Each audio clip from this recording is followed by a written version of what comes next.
Happy Thanksgiving. Hope you all are having a wonderful holiday. Welcome back to a special edition of the North American Sports Report on this Thanksgiving day, which has turned into night. And today's show is a Dallas Cowboys postgame. We got a lot of Cowboy fans that follow us. And this was a big win for the Cowboys on Thanksgiving Day. Cowboy football on Thanksgiving Day is a tradition. So we would be remiss if we did not come on tonight to honor our many Cowboy fans that watch and go over the exciting victory by the Dallas Cowboys today. The Cowboys, 31-28 over the Kansas City Chiefs in what was an exciting, thrilling game. Now, I have to be honest with you. This reporter did not pick the Cowboys to make the playoffs this year, I will be honest. And after the Micah trade, I liked him even less for the season. And they have pleasantly surprised. Now, the Cowboys are 6-5-1. They still have some work to do. They're a half a game behind the Lions. They're a game and a half behind the 49ers, who they will need to catch the Niners and jump over the Lions. If you think the Packers are going to win the division, I know they're 8-3-1, and the Bears, who play tomorrow, are 8-3. If you think the Packers are going to win the division, let's say the Bears are a wild card, it looks like the Rams are going to win the West, which would have Seattle, the Bears, in the wild card with the Niners. So the Cowboys, they need to catch the Niners, who are 8-4. We're a game and a half behind, one in the loss. We will be able to jump the Lions when we play them next week. Next weekend's game is the biggest game of the season because the Cowboys will be favored in every other game after that. Listen, Dak Prescott, he willed his team to victory today. I mean, he was just fantastic. Dak was 27 of 39 for 320 yards, 2 touchdowns, bounced back from the one early pick. The Cowboys ran the ball at will against a stout Kansas City defense, which, as I say, the Chiefs do not look like the Chiefs of old, but until you put the knife through their chest, they're still dangerous. They're still the Kansas City Chiefs with Patrick Mahomes. The Cowboys ran for 136 yards today on the ground. Javonte Williams, 17 carries for 59. Malik Davis, 3 for 47, and that big touchdown run. Turpin, 3 for 33. Listen, that's 138 yards rushing, 138 yards rushing, 320 yards through the air. Over 450 total yards of offense against the Chiefs' defense for the Cowboys. Now listen, the Chiefs were game. Mahomes was 23 of 34 for 261, and he did throw 4 touchdowns. But the Chiefs' running game was controlled. The high rusher was Kareem Hunt, who only rushed for 58 yards. The Chiefs did rush for 150 yards as a team, but their main rusher was kept in check. Hunt with only 58 yards. They had 8 catches for 92 yards from Rice, who had 2 TDs. Kelsey, 5 of 45 for a touchdown, and Worthy, 4 for 61. Hollywood Brown, only 2 catches for 20 yards. He did have the late touchdown. But let's be honest. When you saw the Chiefs score on their first 2 possessions, you're thinking, I had people texting me going, dear Lord, they're going to score 40 points tonight. And it didn't look good early as the Chiefs looked like they had the Cowboy defense and Eberflus, their coordinator, confused. But I'm going to tell you what. They adjusted. They got stop after stop after stop after stop to basically give that Cowboy offense a chance to get rolling. After the first 2 possessions, the Chiefs did not score for the rest of the half. Cowboys led 17-14 at halftime. Stars for the Cowboys today. George Pickens again, even though they were keying on him, he had a big fourth quarter. He was 6 catches for 88 yards on the game. CeeDee Lamb broke out 7 for 112 and a touchdown. Jake Ferguson 5 for 36. Kavontae Turpin 2 for 48. Ryan Flournoy, who's been a pleasant surprise, number 19, 3 catches for 34 yards. Javonte Williams, 3 catches for 21 yards. Dak Prescott completed passes to 7 different receivers, spreading the ball all around. And this defense, I don't know what you want to say about this defense. The last 3 games, they're averaging about 20 points a game. Prior to that, the first 9 games, they were averaging 29 points a game. There was a stretch early in the season when they were averaging 34 points against per game. They cut that down to 29, and then they get all these players back. Overshown returns from injury. Rookie corner Siobhan Revel. 4 tackles today. Solid. Listen, they have not missed Trayvon Diggs at all. Him being out of the lineup is actually addition by subtraction. It's addition by subtraction. Again, guys, we appreciate you coming in for this special post-game. This is Billy DiNapoli. Please subscribe to our YouTube channel, North American Sports Report. Please like and follow us on Facebook. Also follow Billy DiNapoli on X and Instagram. And we also stream live on Facebook from there as well. But tonight we are the Dallas Cowboy post-game show. So, Siobhan Revel, an addition. I'm going to tell you another thing. There was a kid, an undrafted corner for the Cowboys, who was playing in the slot tonight. Number 27. I'm forgetting his name. It's not uncommon to forget the name of undrafted defensive backs.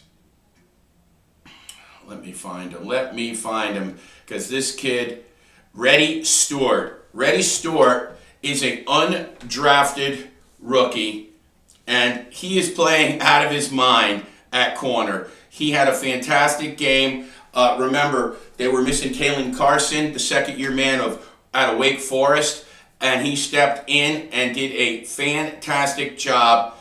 This second-year undrafted free agent. What can you say? The Cowboys have a bunch of new players. Obviously, they have Donovan Wilson and Malik Hooker back at safety. Wilson had another big game where he made a difference. He had 3 tackles and a forced fumble. Jadeveon Clowney, another great in-season pickup. 6 tackles and 2 sacks today. The Cowboys had 3 sacks, 2 by Jadeveon Clowney, 1 by Dante Fowler. DeMarvion Overshown, 4 tackles. I mean, they were spectacular. I mean, the only guy that I kind of was getting on was, Wilson, the linebacker from Cincinnati that we picked up. Logan Wilson, he was burnt twice, gave up the touchdown late. He doesn't look great in coverage. I'm not really overly impressed by him, but Quinn Williams, again, a beast of a day. Constant pressure. I mean, he was all over the place.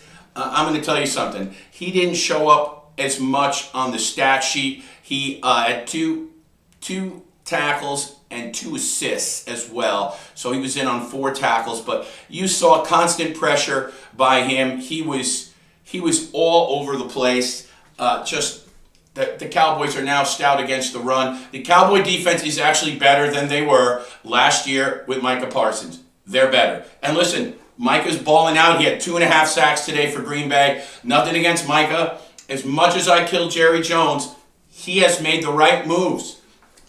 Now, granted, we know that this whole fight, this whole brouhaha between Micah and Jerry, it was just a smokescreen. Where Jerry screwed up was he gave too much money to Dak and CeeDee initially, and there was no way he was ever going to fit Micah under the cap. It was never going to happen. So, I mean, we were never, ever going to be able to pay the 3 of them and field a competitive roster. So it had to be done. It may have looked like it was in limbo, and he was never going to be signed. That was all just a show, because they were never signing him. They were always going to move him because they couldn't afford him. So it has worked out for both teams. It's worked out for the Packers, and it's worked out for the Cowboys, who have 2 first-rounders next year. They're going to be able to improve on what they're doing. Brian Schottenheimer, another guy that nobody wanted. Lifetime offensive coordinator, never had any shot at any big head coaching gigs or any. And listen, he's doing a great job. Over the years since Bill Parcells, most Cowboy coaches are yes men and patsies. And that's why the team is always near the top of the league in penalties every year, top 3, top 5, undisciplined. They're always one of their own worst opponents, is themselves. That's not happening this year. This Cowboy team is buttoned up. You're not constantly seeing laundry on the field and scratching your head about stupid penalties. This team doesn't beat itself. Listen, it's had some growing pains. Obviously, the loss to Carolina was awful, and the loss to Arizona. But they've been getting better every week since they got all these players back on defense. Overshown, Ravel, the 2 safeties, Revel and Hooker, returning. The signing of Clowney came a little earlier, but we'll just say the trade with Quinn and Williams. Since you added the 2 safeties, Ravel, this kid Stewart, Overshown, Quinn and Williams, the team's 3-0. So the defense isn't the same because you got 6 new players in the lineup. I mean, you've got your 2 safeties back. You got 2 corners that you'd never seen before. You've got Quinn and Williams. You've got Logan Wilson, the linebacker. He did not have a good day today. Logan Wilson, you saw him get burnt twice. He did have 3 tackles, but I saw him get beat on a halfback pass where he lost Kareem Hunt. I saw him get beat on the touchdown by Hollywood Brown. I didn't think he was stellar, but the other 5 guys, they've been balling out and making a difference, and it's one of the reasons for the improvement of the Cowboy defense. The Dallas Cowboys have now won 3 in a row, and they have beaten the 2 participants in last year's Super Bowl. How many of you had that on your dance card? How many? I know I didn't. So let's see here. Now, we're going to take a look. We're going to take a look at the rest of the Cowboy schedule. So we're Thursday night, and so we get a week off, but not the full week and a half, which I would have preferred. That's almost like a mini bye. The Cowboys Thursday night football are at Detroit. This is a big game because we need to leapfrog the Lions. So we can really just climb right over them. The biggest game of the season to date. This hell stretch that includes the Eagles, the Chiefs, the Lions. Well, it's got 1 more to go. After that, we're home to the Vikings. You got to like your chances there. They're a mess with J.J. McCarthy at quarterback.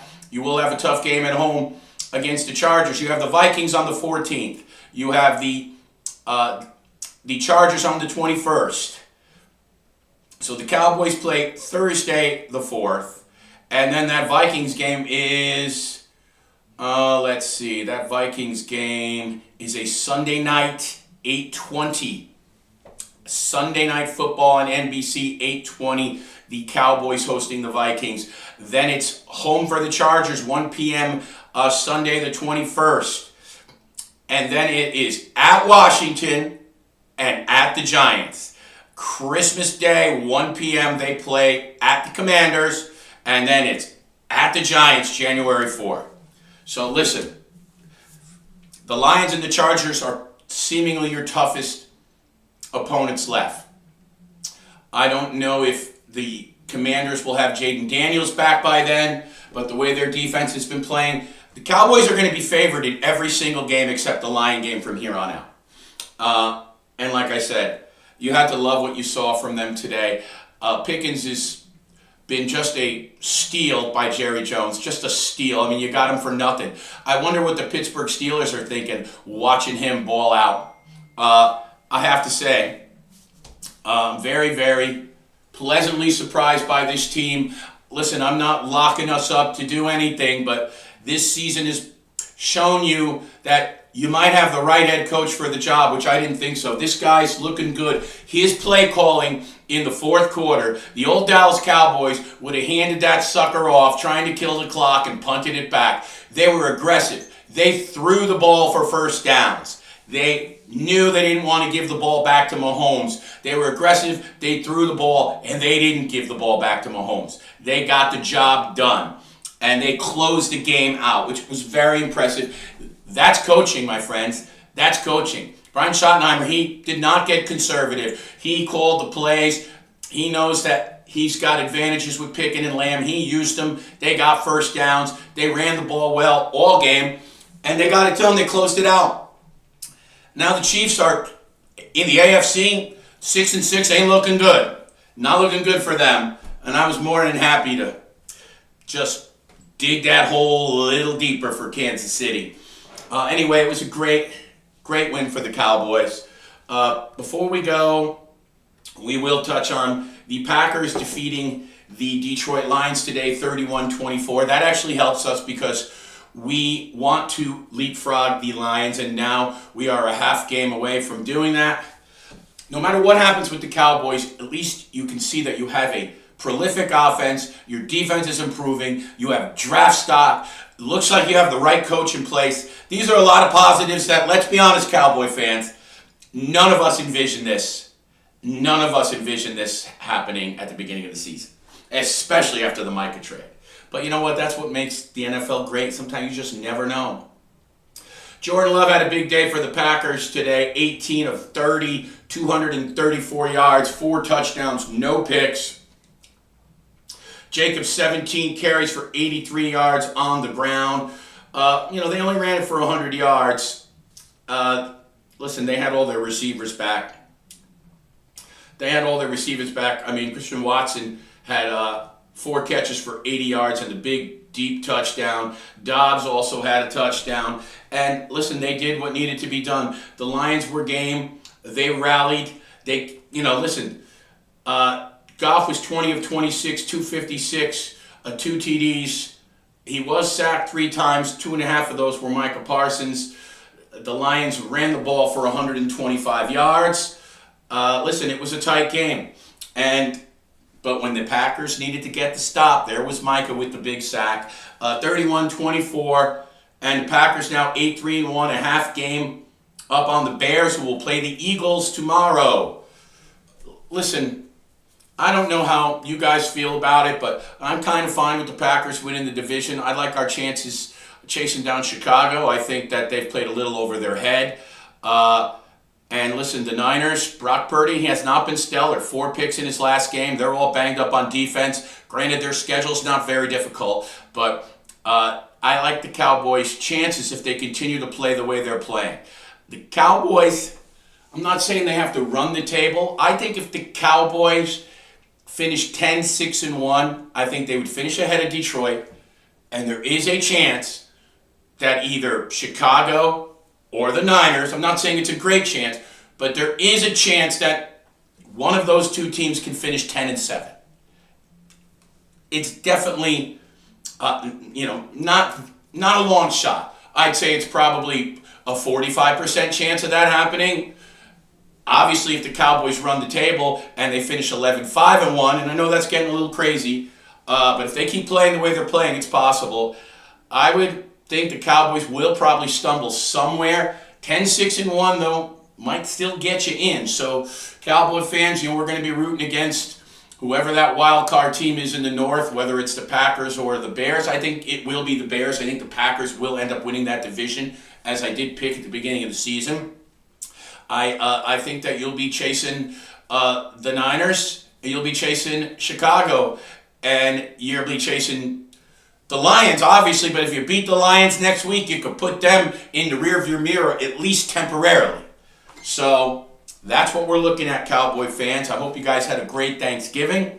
We did pick the Cowboys today. We gave them out on our show, plus 3.5. We also gave you the Packers and the Cowboys in a teaser. We also gave you the Bengals, plus 7. But when we got off the air, that line actually went to 7.5. I did take the Bengals on DraftKings, and at the half, the Bengals are winning 12-7 over the Ravens, which is surprising because Baltimore came out like a house of fire, scored a touchdown on their first drive, and then they've just been stumbling and bumbling ever since.